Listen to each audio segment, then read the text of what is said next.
YouTube channel. So if anyone does not fancy having their face recorded, to just remove your video, but then you can share it with your friends later on the YouTube channel as needed. You can use the chat to interact with everyone, to ask questions, comment on things that stick out to you.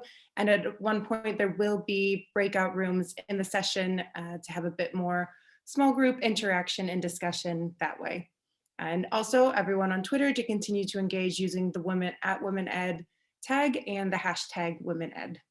And so I'll let Elke introduce herself, but I met Elke through, she did a presentation at my current school in Munich, and it was an absolutely fabulous day. So I'm really looking forward to hearing what she has to say. Elke is the co-founder of Create Positive, a new startup that focuses on positive education. She has a PhD in comparative education and diploma in social pedagogy and positive psychology. She's also a yoga, meditation instructor and enthusiast. You can follow her. Her Twitter handle is at the bottom, and you can also look into her startup at createpositive.org. And from there, I think we will stop sharing our screen and hand it over to Elke to see what she's prepared. Thanks again for joining us, Elke.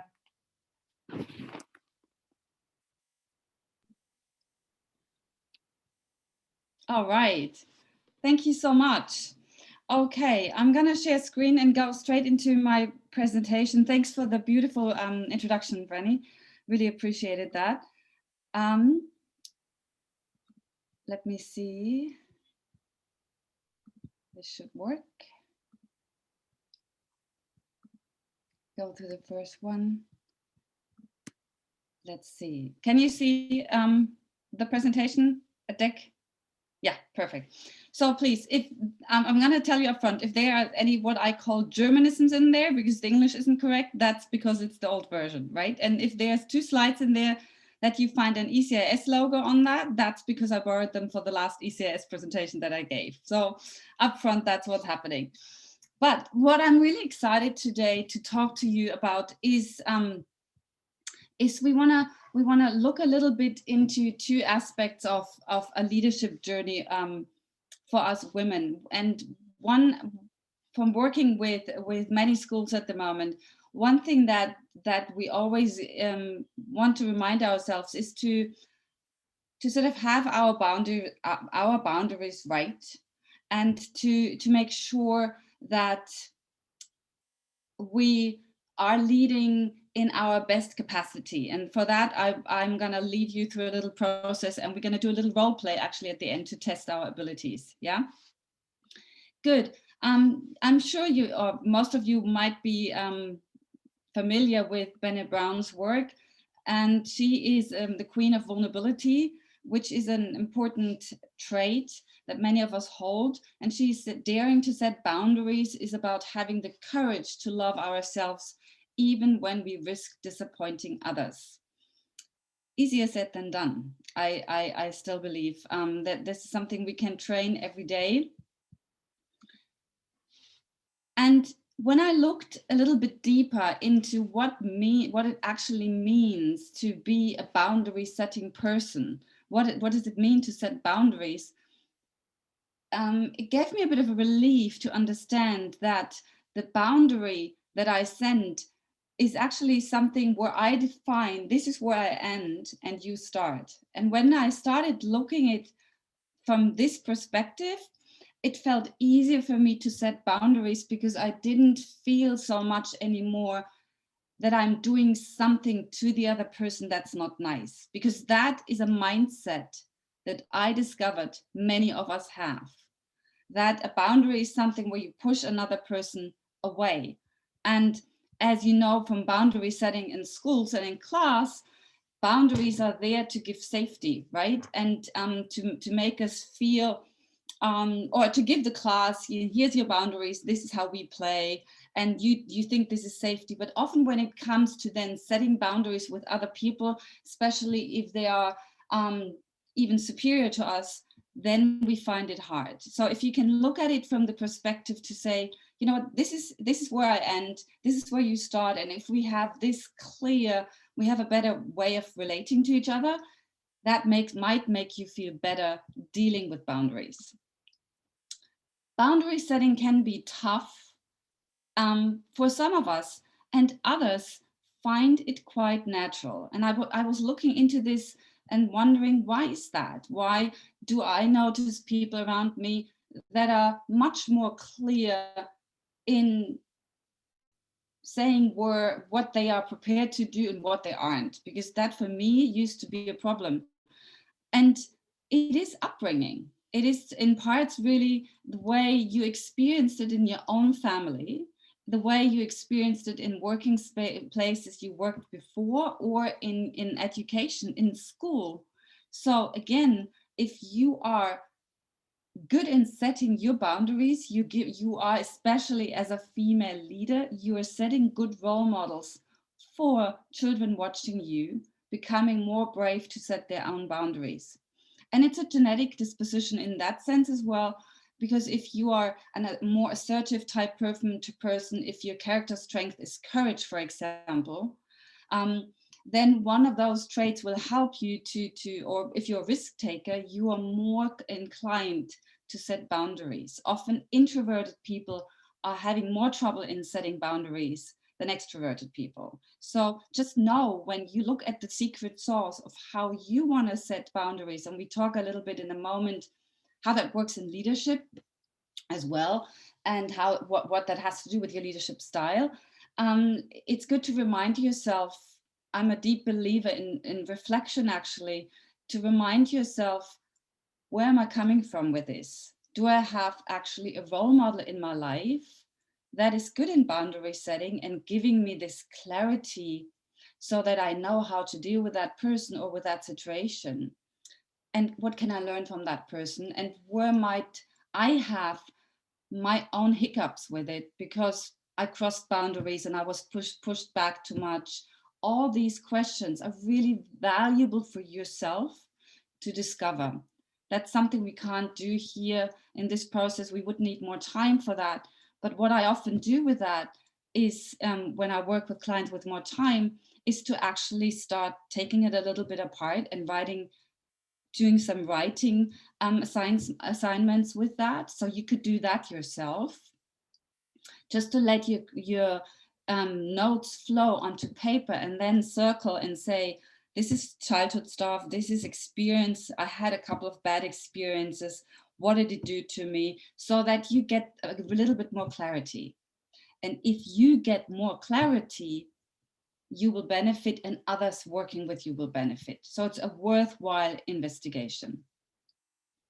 And that's why I'd like to take a little bit of a moment in a breakout room with others, not writing it, but taking advantage of actually talking about it, because as you do, you clarify as you go. So showing your vulnerability with others in the room, and we just do a 2-minute breakout where you 1 minute each share, what is my upbringing with boundaries. You could even say, for example, hey, on a scale from 1 to 10, boundary setting, I'm an 8. Yeah. And did I have a good role model, and why did I think that's a good role model? So let's say we have 2 minutes for those. Oh, let's give it 3. So 1.5 minutes each. So time each other. And by the way, the person with the longer hair will start the process. How about that? Okay, so you might have to measure. Okay, cool. Friend, would you be, I'm gonna stop sharing now. And so you want breakout rooms that there are 2 people in each? In the breakout room, and we have 3 minutes. If you could arrange that for us, that would be marvelous. No problem. So I'll create those now, and we will go for 3 minutes. Okay. Super.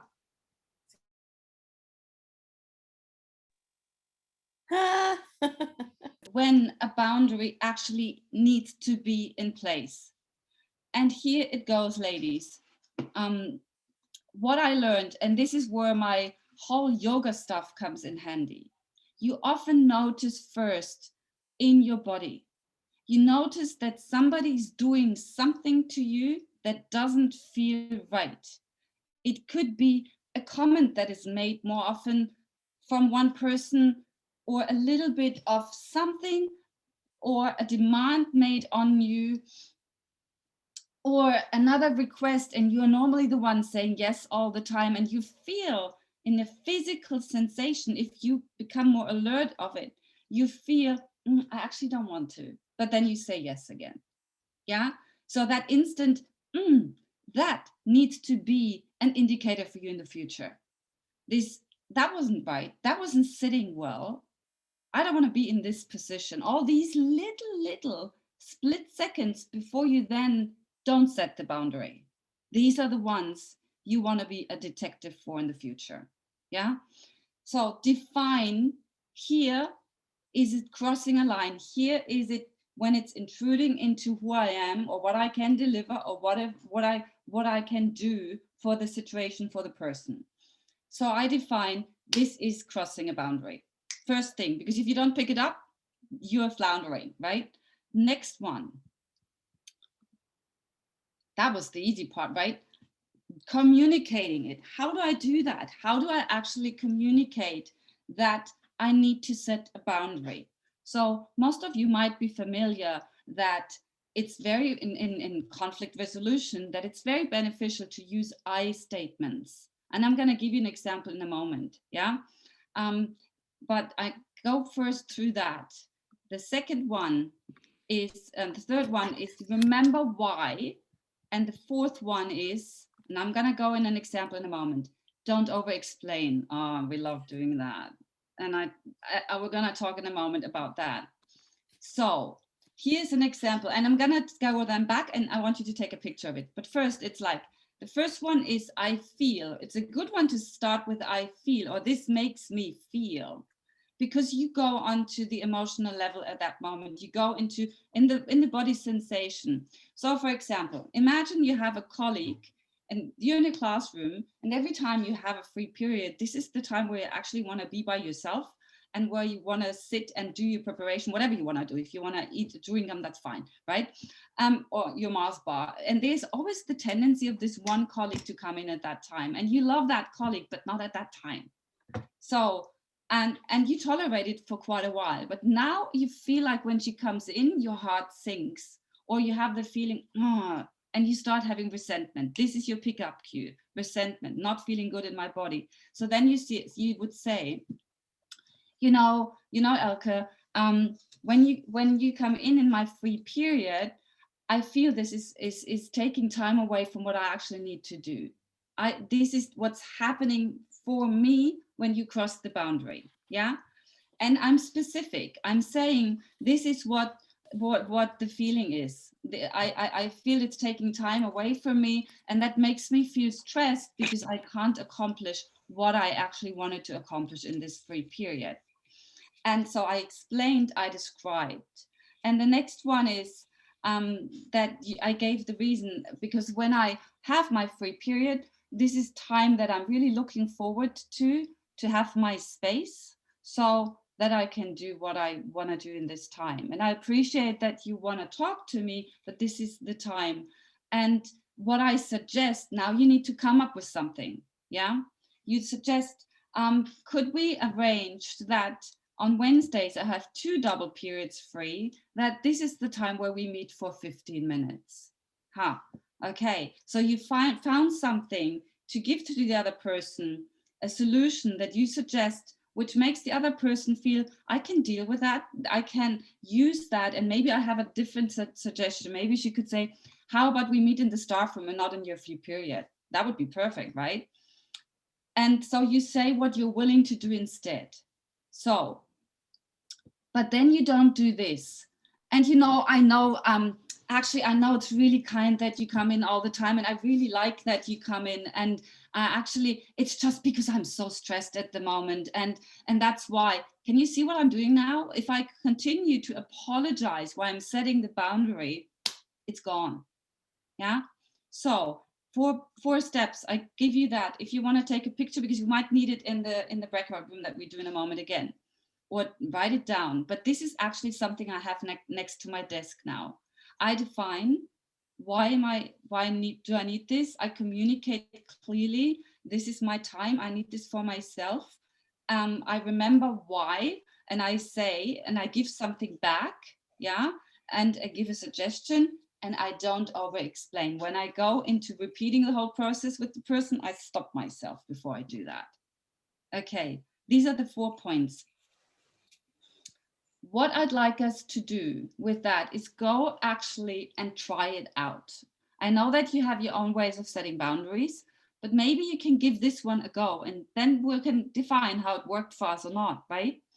And I'd like us to do a role play. I give you actually a scenario to work with, and I give you we do 2 rounds. So everybody has a chance to be the person that is setting the boundary, and the other person plays the person invading your space or the time you have. So, and this might be where the Germanisms now come in and not the perfect English. But the first case is you're a school leader or a member of a board, or a member of the board has the habit of calling you in your spare time after school. The board member is a super friendly guy and very appreciative when he does that. And because he really wants your advice, he really admires your work. Yeah, it's not. And so actually at the beginning, you thought, oh, that's kind, because he wants my input. I like that. So you went along for quite a while, but now it starts happening quite regularly. And you think, actually, this is my weekend and this is when I don't want to think about work.